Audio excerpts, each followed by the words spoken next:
Chapter 160.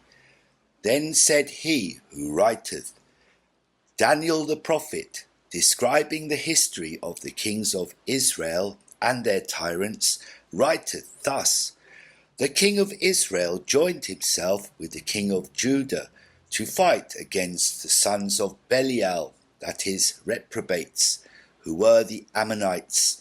Now Jehoshaphat, king of Judah, and Ahab, king of Israel, being seated both on a throne in Samaria, there stood before them 400 false prophets, who said to the king of Israel, Go up against the Ammonites, for God will give them into thy hands, and thou shalt scatter Ammon. Then said Jehoshaphat, Is there here any prophet of the God of our fathers?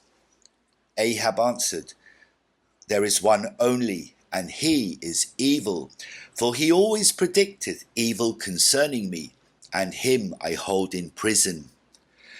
And this he said, to wit, There is only one, because as many as were found had been slain by decree of Ahab, so that the prophets, even as thou hast said, O master, were fled to the mountain tops where men dwelt not.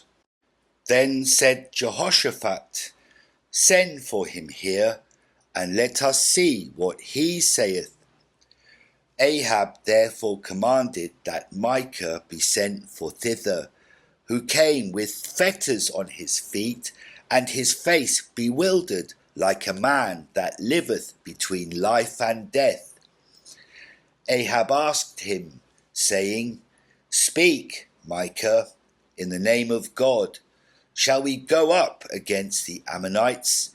Will God give their cities into our hands? Micah answered, Go up, for prosperously shalt thou go up, and still more prosperously come down. Then the false prophets praised Micah as a true prophet of God, and broke off the fetters from his feet.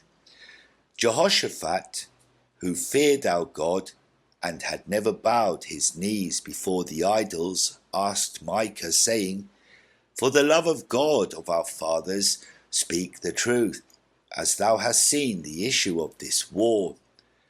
Micah answered, O Jehoshaphat, I fear thy face, wherefore I tell thee that I have seen the people of Israel as sheep without a shepherd. Then Ahab, smiling, said to Jehoshaphat, I told thee that this fellow predicteth only evil, but thou didst not believe it. Then said they both, Now how knowest thou this, O Micah? Micah answered, Methought there assembled a council of the angels in the presence of God, and I heard God say thus, Who will deceive Ahab that he may go up against Ammon and be slain? Whereupon one said one thing, and another said another.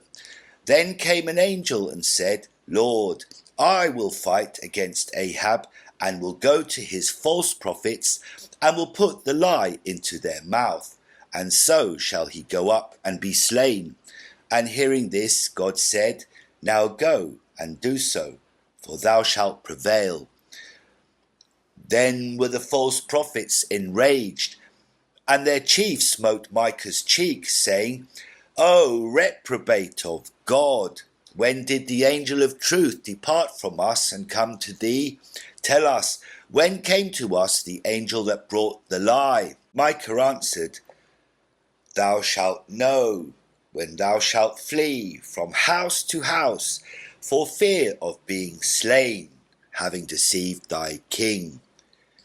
Then Ahab was wroth and said, Seize Micah, and the fetters which he had upon his feet place on his neck, and keep him on barley bread and water until my return. For now I know not what death I would inflict on him. They went up then, and according to the word of Micah, the matter befell. For the king of the Ammonites said to his servants, See that ye fight not against the king of Judah, nor against the princes of Israel, but slay the king of Israel, Ahab, mine enemy. Then said Jesus, Stop there, Barnabas, for it is enough for our purpose.